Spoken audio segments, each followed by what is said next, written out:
Hindi lang po tayo basta nakikinig ng sermon, ng salita ng Diyos, ng kapahayagan, kundi tinitingnan po natin yan, sinasalamin natin upang maintindihan natin. Baka tayo maligaw. At sayang naman. Sayang po. Kaya yan po.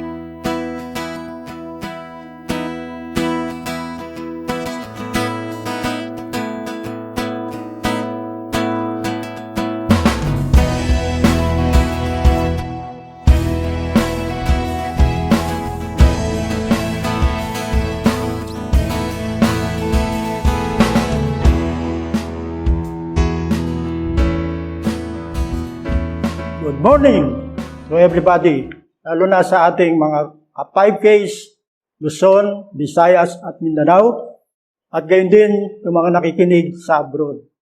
Magandang umaga po sa ating lahat. Really, God is good. All the time? Yes, all the time. Napagandang umaga ngayon sapagkat ito po ay selebrasyon natin, pagpupuri sa kabutihan ng ating Panginoon, lalo sa buwang ito ng Nobyembre, kung saan meron tayong special celebration. Dahil ito po ang 33rd anniversary ng BCFI, Bible Centered Fellowship. Okay? Alam niyo po, ito po yung month-long celebration. Kaya nga, kinakailangan tayong lahat ay mag-enjoy, magalak. At ito po yung magandang magiging contagious sa lahat, na gusto natin na ang bawat isa ay magkaroon ng pagpupuri, kagalakan sa Panginoon dahil sa selebrasyon na ito. Ang buong BCFI sa Kapuluan at gayon din sa abroad. Kaya nga, papansin po natin, ito po ay month-long celebration at yung unang linggo ay napakinggan natin ang ating Apo, Mars Puerte. Apo, dahil siya po yung sinasabi nating pinakaama ng BCFI. Siya po yung ginamit ng Panginoon para ang BCFI ay matatag. At siyempre, sinundan ng Apo. Ngayon, mga tigulang talaga po ang ini-schedule. At ako po, ang pangalawang linggo. Kaya nga, let's keep the ball rolling at simulan na natin ang selebrasyon. At ang ating pong tema, Advance 33, Forward ever, retreat never. Nais kong basahin uli natin ang teksto na magbibigay inspirasyon sa atin. Yun din po, matatagpuan sa 1 Corinthians 15:58. Therefore, my beloved brethren, be steadfast, immovable, always abounding in the work of the Lord, knowing that your labor is not in vain in the Lord. Malalangin po tayo. Salamat sa iyo, dakilang Diyos, sa mga salita mong ito. Ito pagpalain mo sa aming isipan, sa aming puso, at sa lahat, Panginoon, ng iyong mga anak, lalo na ang lahat ng mga ka-5Ks sa BCFI. Thank you, Lord. We give you back all the praises and the glory. In Jesus' name, Amen. Ito po yung sinasabi sa banal na kasulatan. Makikita po natin na sa panahong ito, dahil selebrasyon natin, nais ko pong magbigay ng konting background. Bakit po tinawag itong Bible-centered? Ito po yung nagsimula at sumilang sa Luzon, itong Bible-centered fellowship. Na noong panahong yun, yung fellowship namin sa Bilibid, fellowship doon sa South Green Heights, fellowship sa Camellia, existing na po yan. Nagkakaroon na kami ng mga interaction. At ito sila, Pastor Acocoro noon, Pastor Puerte, Pastor Aliado, andi dyan.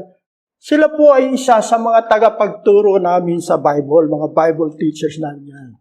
Ngayon, sa kanilang pag-iikot dito sa 3 fellowship center na ito, sa Bilibid, Camellia at South Green Heights, napag-alaman nila na hindi pa pala kami rehistrado sa Securities and Exchange Commission. Kaya nga, sabi niya, suggestion niya, magtayo, bumuo ng umbrella organization. So, nagkaroon ng meeting, andiyan yan, at salamat sa Panginoon, sa pangunguna ni Pastor Mars Puerte noon, nabuo po itong Bible-Centered Fellowship. Lahat ng mga legal requirements na kailangan sa SEC, yung petsa ng approval ng Securities and Exchange Commission ay November 10, 1988. Yan. Kaya tayo po ngayon ay naririto at pinagdiriwang natin to sa buwan ng Nobyembre, ang BCFI anniversary. Palakpakan natin ang Panginoon. Purihin natin siya sa kanyang kadakilaan. Yun ang aking maiksing kwento tungkol sa Bible-Centered Fellowship para maintindihan, malaman ng lahat yung mga ngayon pa lang 33 taon na ang existence, ang founding anniversary nitong BCFI. Kaya nga marami na pong nangyari. Small beginnings, yun po yung sinabi natin. Ito po'y lumaganap na at dito po natin makikita yung benefit, significant role. Merong mga leader na talagang nagbibigay ng guidance, ng guidelines, nag-iisip kung paano po ma-maximize natin ang salita ng Panginoon sa pagpapalaganap dito. At dito po, nais ko nang sabihin, ito po yung resulta. Nagkaroon ng guidance for governance. Itong mga tinuturo sa Bible na hindi natin maintindihan karaka-raka, na simplify po dito sa kaparaanan ito. Nagkaroon tayo ng national leadership, nagkaroon ng overseers, at gayon din yung mga local pastors. Kaya dito makita po natin na both secular and ecclesiastical, meron po tayong pamunuan. At alam po natin, yung ecclesiastical, ito po yung pinamumunuan ng ating National Ministerial Council na binubuo ng ating mga kapastoran. Manaka-naka, from time to time, ay nagkakaroon tayo ng Pastors and Leaders Conference. Pinag-uusapan natin kung paano may papatupad ng maayos at epektibo itong ating misyon. At meron po tayong vision and mission, lagi nating naririnig, upang maintindihan natin, maunawaan natin, maisa puso. Pero, para po maintindihan yan, para maisa katuparan, yung Kingdom of God, kinakailangang mangyari muna sa ating, sa bawat isang member ng Bible-Centered Fellowship. At ito'y palawak ng palawak sa kanilang sariling pamilya, gayon din sa komunidad, at hanggang sa makita po natin na tayo po ay nagiging visible manifestation sa lugar na kung saan mayroong Bible-Centered Fellowship Local Church. At yun po yung ibig natin sabihin. Ang role na ginagampanan ng ating mga leaders, mga namiminuno sa atin, ay binibigyan ngayon natin ng appreciation at pinasasalamatan natin ng Diyos sa panahong ito ng selebrasyon. Advance 33, ano po? Ang ibig sabihin ng advance, tinignan ko sa dictionary, to accelerate the growth or progress. Accelerate. Ibig sabihin, nag-level up po tayo from small beginning. Ngayon po makita po natin as we look back dito sa ating mga accomplishment. Dito ngayon sa BCFI, makita na po natin na napakaganda na. At malaki na ang mga improvement na nangyari, lalo na nung 30th anniversary natin. Doon sa Boy Scout of the Philippines sa Laguna, ang dami na po mga tao. Ang dami ng mga naabot. Madami ng mga local churches na napatayo. Kaya nga purihin ang Panginoon. Dito sa ating pag-alaala ng kabutihan ng Diyos sa mga nakaraang panahon. Ito po ang nais kong bigyan natin ng pansin. Na ito po yung sinasabi na sa kapanahon ito, after those 32 years ng kabutihan ng Panginoon, ito na ngayon tayo. Marami na po tayong naisakatuparan. At ang importansya niyan ay kinakailangan makita natin yung mga dapat pang i-improve. Dapat pa nating gawin. Ano yung mga dapat nating iwasan? At ito po ang mahalaga. Kaya sabi rito, kaya nga mga minamahal kong kapatid, kayo'y magsitatag, huwag makilos. Laging sumasagana sa gawa ng Panginoon. Yamang nalalaman ninyo, hindi walang kabuluhan ang inyong gawa sa Panginoon. Magmula noon sa kasaysayan ng unang iglesia na itinatag ng mga unang mga apostoles ng ating Panginoon. Ito po yung naging kanilang panuntunan. At hanggang sa ngayon, atin pong binabasa. At itong sulat na ito ay para sa atin din naman. Kaya nga kasama po tayo doon sa sinasabing mga minamahal na kapatid ni Pablo sa Panginoon. Kasama po tayo doon.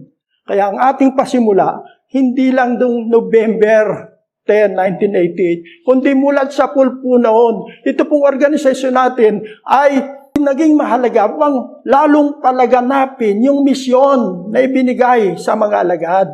At ito rin yung misyon natin ngayon. Ano yung misyon natin? To preach the gospel of the Lord Jesus Christ in the power of the Holy Spirit to persuade people to become disciples and responsible citizen of the kingdom of God. Kaya andito kasama na po tayo sa kingdom of God. Kasama na po tayo sa minamahal mga kapatid nung paman. Ito po yung kahalagahan na kinakailangang makita natin ang ating sarili. Una, na tayo po ay nasa tamang relasyon sa ating Panginoon. We have that right relationship with our God. Ano po yan? Tingnan natin ang unang bahagi nitong chapter 15 ng Korinto, verses 1 and 2. Tingnan po nabasahin. Sabi rito ni Pablo, "Moreover, brethren, I declare to you the gospel which I preached to you, which also you received, and in which you stand." Sa verse 2, "which also you are saved, if you hold fast that word, which I preached to you, unless you believe in vain." Ano po yung gospel yan? At sa mga sumusunod na, so it is the gospel of our Lord Jesus Christ. His life, His death, and His resurrection. Ito po yung power. Ito po yung the only provision God gave to man for us to be saved, to be redeemed, to be forgiven of our sin. And it is the gospel of our Lord Jesus Christ. Yun po yung finished work niya sa Mount Calvary. At yun po yung gospel. Ligtas po tayo riyan. Sabi po ng Ephesians 2:8, we have been saved by faith, and it is the work of our Lord Jesus Christ, lest any man should boast. Kaya nga, ito po ay free, ibig sabihin, wala pong bayad. Una, kinakailangan maging firm po tayo sa foundation. Alam na alam po natin na tayo po ay nasa tamang pundasyon, tamang paniniwala sa pamamagitan ng sinasabi sa salita ng Panginoon. At batay sa mga eyewitnesses, ang Panginoong Hesus, siya po ay nabuhay na maguli. At ito'y nakita mismo ng mga alagad, nakita ng mga mahigit na 500 persons na nagtitipo noon sa Jerusalem. At nakita ni Pedro, nakita ni James, nakita ng iba pang mga apostoles. At gayon din si Pablo, sinasabi niya, sa huling kapanahunan, nakita rin niya, naranasan niya, at sabi niya, siya yung pinakamaliit sa lahat ng mga apostoles, sapagkat pinag-usig niya ang Panginoon. Pero nung makilala niya at tinanggap niya itong gospel na ito, andyan na bago po yung kanyang buhay. Nung tinanggap natin ang Panginoon, andyan po yung kagalakan, at yun po ay binibigay ng tunay na pagkakilala sa Panginoon. Yung ating deepest longing within our soul is being satisfied pag nakilala po natin ang Panginoon. Kumusta po? Alam kong meron tayong kanikanyang kwento tungkol sa pagkakilala sa Panginoon. At ito'y pinakailangan po nating makita na ayon sa turo ng ating Panginoong Hesus, ayon sa mga karanasan, sa mga ginagawa ng mga unang iglesia, at sinusuportahan po ito ng mga bersikulo ng banal na kasulatan. Kaya sabi, being firm in the faith, na makita natin ito'y nakabatay sa Biblia, warning na rin, parang babala sa atin. Dahil likas po sa ating mga Pilipino ang mapaniwalain.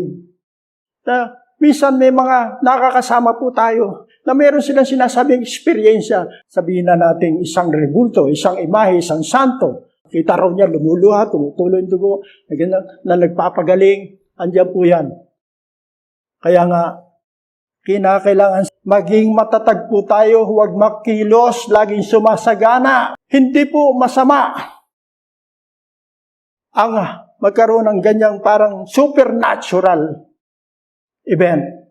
Dahil ang Diyos natin ay Diyos na mapaghimala. Pero pagka nakakarinig po tayo na sinasabi ng mga kapatiran, sinasabi ng sinuman, at inaamuki tayo na sumama sa kanya sa ganung mga pangyayari, tingnan po natin. Kaya nga sabi po ni Apostol Juan, 1 John 4:1, Beloved, believe not every spirit, but try the spirit, whether they are of God, because many false prophets are gone out into the world. Na huwag po tayo basta maniwala sa bawat espiritu, kundi ang sabi, test, try every spirit. Paano po natin yan itatry? Hindi dyan. Kaya nga ito po yung significant role. Naniniwala tayo sa Biblia, Bible-centered tayo. Lahat ng nararanasan natin, lahat ng kinikilos natin, lahat ng paniniwalaan natin, kinakailangan pong kumpirmado sa tinuturo ng banal na kasulatan. Andi dyan. Una, to pass the test, na ito nga is para sa Panginoon, hindi po false prophet, kinakailangan ito po ay tinuro ng ating Panginoon. Amen po ba? Pangalawa, ito po ang mababasa natin kung ito'y ayon sa mga ginawa, ayon sa practices ng first believers dito po sa Bible. At yung pangatlo, kung may mga supporting verses po yan na nasulat dito sa banal na kasulatan, particularly dito sa Epistles of the Apostles, sapagkat ito po yung basis natin ng ating paniniwala. Amen po ba? Para hindi po tayo maligaw sapagkat si Satanas at ang kanyang mga anghel ay gumagala at humahanap ng kanyang masisila. Ngayon, nung maging Kristiyano na po tayo, Satan has been rendered powerless. Yan. Dahil ang Panginoong Hesus ang ating victory. At wala na po siya. Kailangan lang makita natin yung ating katatayuan. Na victorious tayo. Pero nandiyan pa rin ang impluensya. Ang presensya ng kasalanan. Na si Satanas at kanyang mga demonyo, mga antichrist, mga false prophets, sama-sama, upang tayo mawala sa concentration, sa focus, mawala sa ating pundasyon. Madali silang maniniwala kapag hindi po sila matibay, matatag, at kinakailangan hindi nakikilos dahil alam natin kung sino yung ating pinaniwalaan, alam natin yung scripture, alam natin yung banal na sulatan, alam natin ang katuruan. Kaya nga sabi ni Pablo, Galatians 1:8, sabi niya, kahimat kami, o anghel sa langit, ang mangaral sa inyo ng ibang ebanghelyo kaysa sa mga ipinangaral namin. Sabi niya, matakwil. Ang ebanghelyo po ng ating Panginoon, simple lang. Yun yung ebanghelyo na ating tinanggap. At yun po yung ginawa niya doon sa krus ng Kalbaryo. Wala pong dagdag, walang bawas. Pumasok ang gracious provision ng ating Panginoon. Na dahilan sa kanyang pag-ibig, God sent His only begotten Son to die on the cross for the forgiveness of our sin. Instead na tayo ang mamatay, instead na tayo ang mag-suffer ng punishment, He took that all. At siya po ang pumalit sa atin. Sabi ng 2 Corinthians 5:21, siya na walang kasalanan ay inari ng Diyos na kasalanan para sa atin, para matupad yung righteousness. Ando doon po yung basis ng ating paniniwala. It's by faith through the finished work of God. Wala pong may idadagdag. Walang idadagdag, walang babawasin. Yung simplicity ng gospel as it is. Yung pag-respond natin, it is true. The wooing of the Holy Spirit. Hinihikayat tayo, binibigyan tayo ng conviction para tanggapin. At yun po, nung tinanggap po natin, andito na po tayo. Yun po ang simula ng buhay na walang hanggan sa atin. It is just the start of our Christian journey. Hindi po natatapos yung doon ang tanggapin natin. Kaya nga kinakailangan nating mapasama sa mga kapatiran, mapasama sa isang simbahan, mapasama sa lahat ng mga nagsisampalataya sa Panginoon. At ito po yung sinasabi nating Kingdom of God, Family of God. Acts chapter 2, verse 41. Nandito po yung unang pangyayari. Then those who gladly received His word were baptized, and that day about 3,000 souls were added to them. At doon po sa verse 47, praising and having favor with all the people, and the Lord added to the church daily those who were being saved. Pansinin po natin, added to the church being daily. Yung sumasampalataya, dinagdag sa iglesia ng Panginoon. At ito po yung dahilan at significance ng ating Bible-centered fellowship. Ito po yung ating spiritual family. Na nung magsimula po tayo ng sumampalatayaan diyan, kinakailangan po tayo lumago.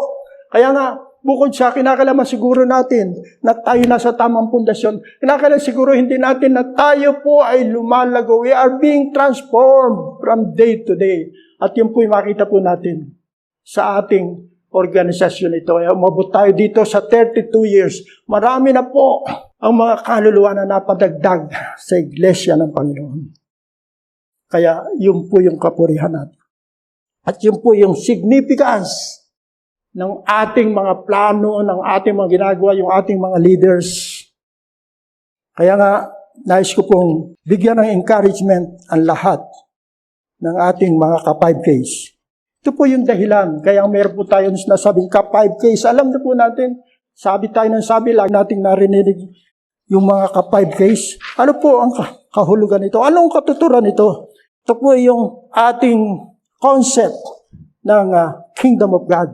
Kapuso, kapamilya, kapatid, katawan, at kabayan. Yan po yung ibig sabihin ng ka-5Ks. Meron po tayong ministry bawat isa. At tandaan po natin yung simbolo, yung cross.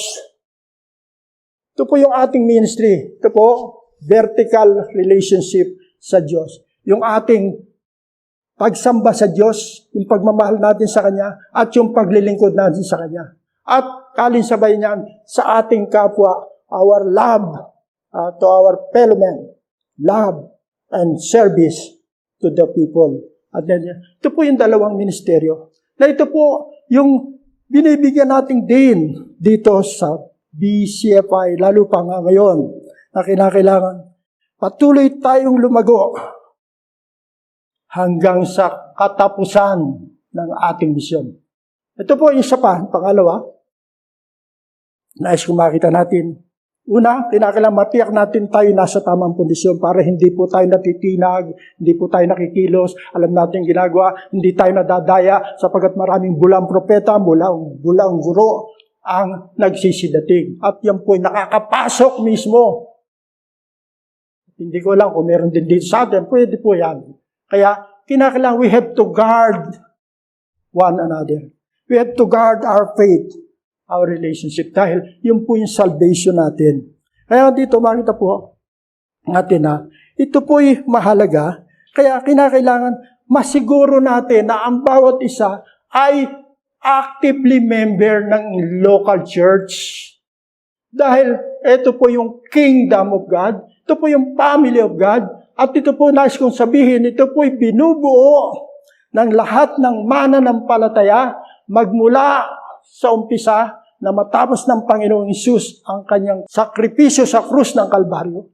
Lahat ng sumampalataya tumanggap sa Panginoon at sa kasalukuyan lahat ng mga sa ganun ding paraan tumanggap sa Panginoon. At sa future, sa kinabukasan, lahat ng tatanggap sa Panginoon, ito po ang bumubuo ng family of God. Amen po ba? Kaya wala pong grupo na mayroong monopolya na pwedeng magsabi na sila lang ang ligtas. Sapagkat maliwanag po ang turo sa Biblia, ang lahat po ng tao sa sanglibutan, minamahal ng Diyos. Kung kaya nga, ang Panginoong Hesus ay nagsakripisyo, nagbigay ng buhay para sa lahat ng yan. Upang, sabi ni Apostol Pedro, upang sino man ay huwag mapahamak, kundi magsipagsisi at magkamit ng buhay na walang hanggan. Ayun po ba? At tayo po yan, na kinakailangan makita po natin yan. Yung ating pundasyon, yung ating pinaniwalaan narito sa banal na kasulatan, at yung pong ating governance simplified para maipsakatuparan natin ang ating misyon. Andi dito pa tinuturo sa atin ng ating pamunuan. Okay?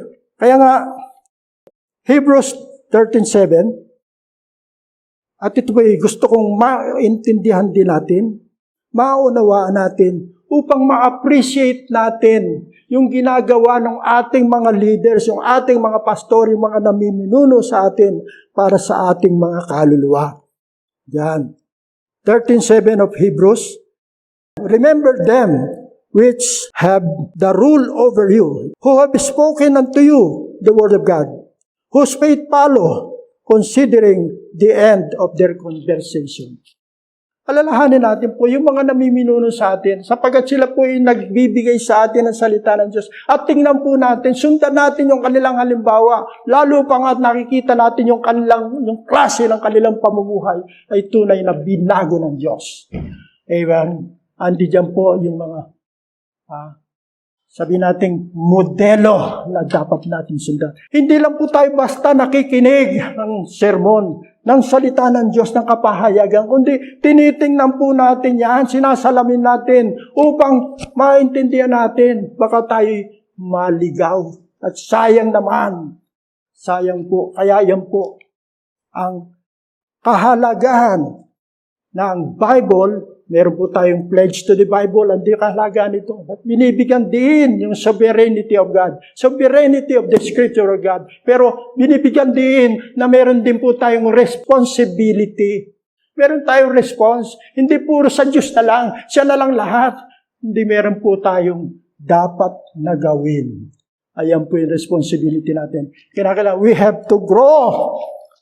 We have to preach the gospel. We have to share the Word of God. We have to see to it that everybody in the church are growing. Yan. Na tayo lumalago. Siyempre, hindi lang po sa mga member to, kundi para rin sa mga pastor, sa mga leader.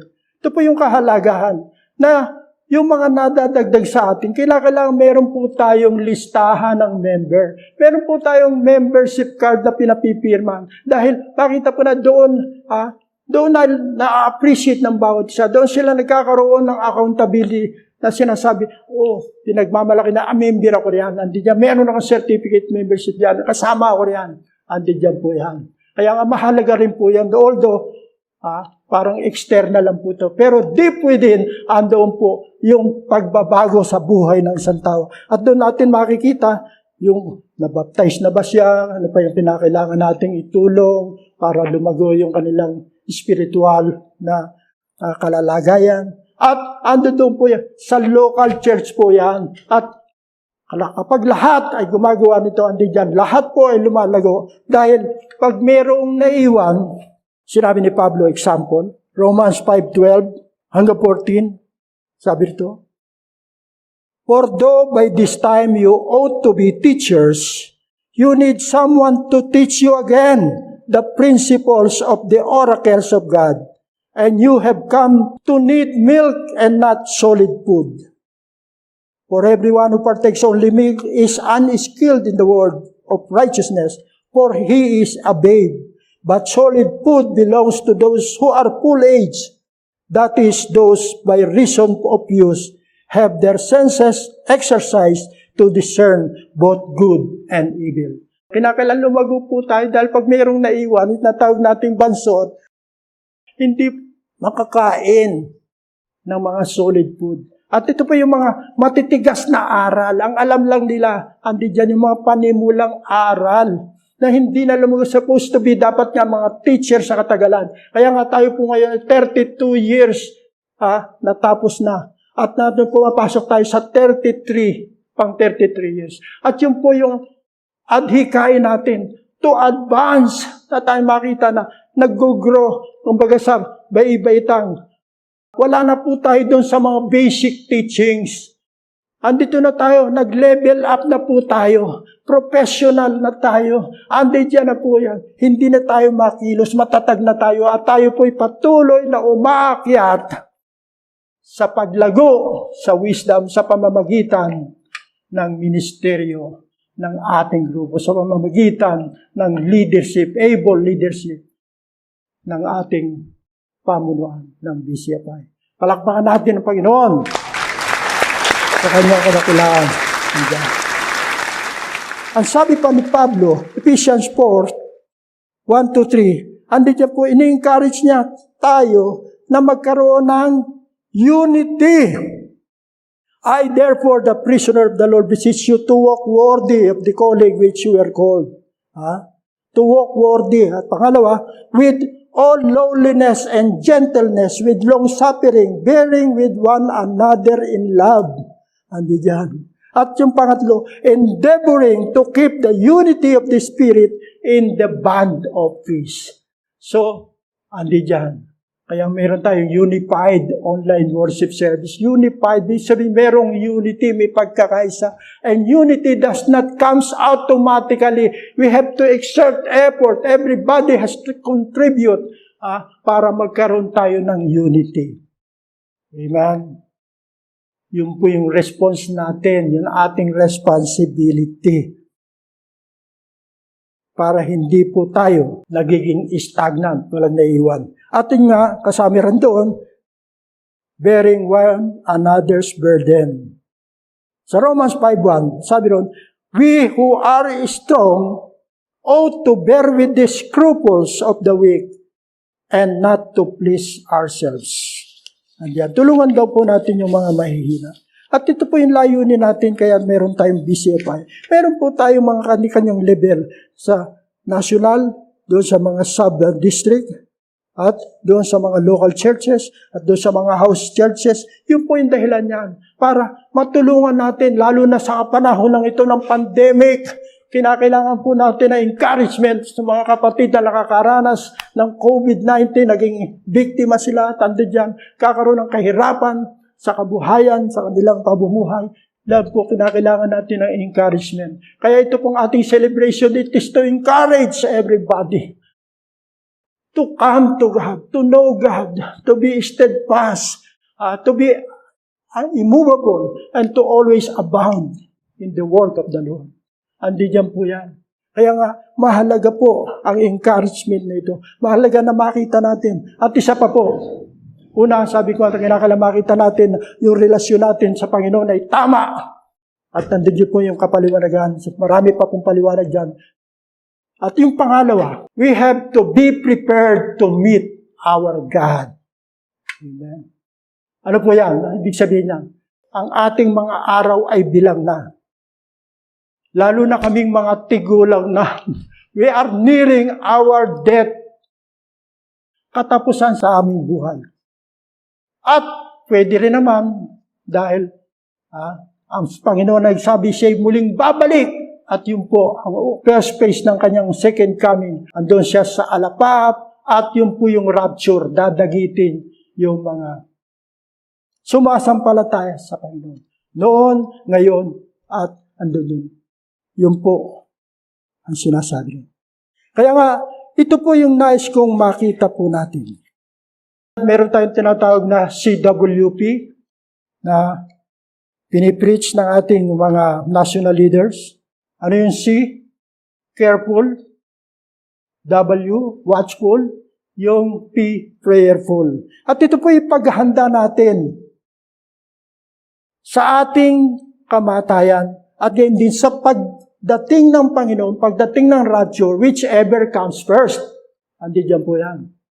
Na habang ginagawa po natin yung ating mission, preaching the gospel of Christ, habang tayo naglilingkod sa Panginoon, habang tayo naglilingkod din sa ating kapwa, andi dyan sa ating sarili, ay naghahanda naman po tayo sa pagdating ng Panginoon o sa pagdating ng ating kamatayan.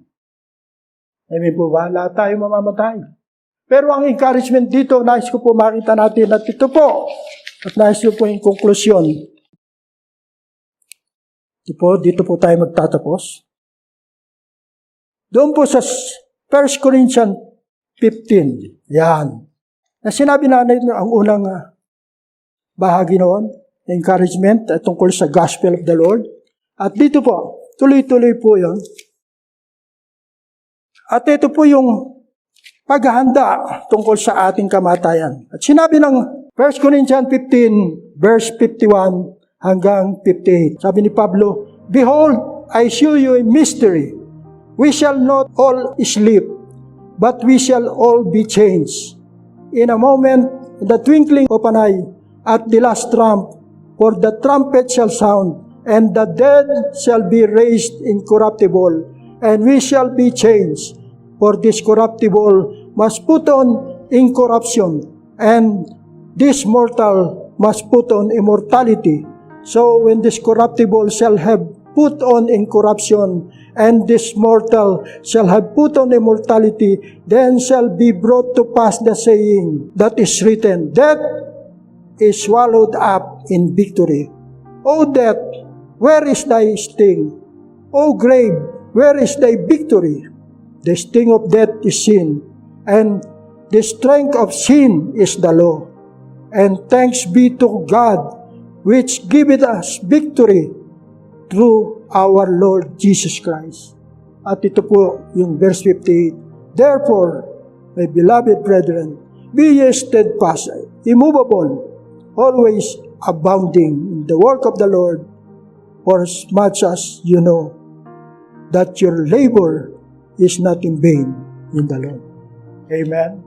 Ito po ang kagalakan ng bawat isa. Ito yung hinihintay natin. Yung mga hirap natin dito, hindi po maikukumpara doon sa kagalakan, sa kaluwalhatian na ibibigay sa atin ang Panginoon pagdating doon.